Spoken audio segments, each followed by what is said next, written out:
Hi friends, welcome to Foodie Bites. We are going to prepare Bendakaya Chutney or Bendi Chutney. Bendakaya can call as Bendi ladyfinger okra.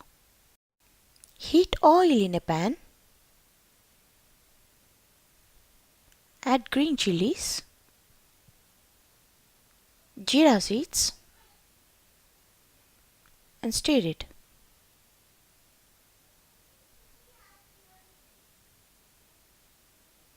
Now add okra, that is bendi. Add garlic,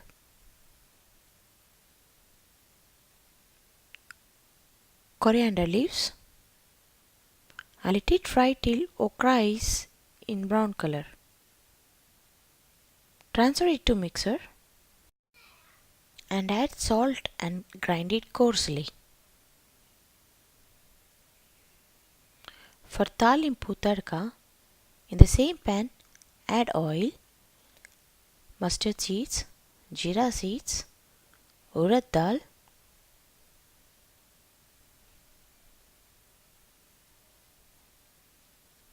red chili and little turmeric and add it to the chutney.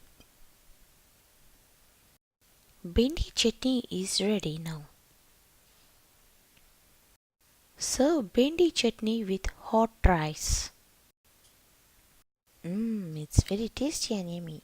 Hope you all like the video. Thanks for watching. Like, share, comment and subscribe for Foodie Bites. For more video updates, press bell icon.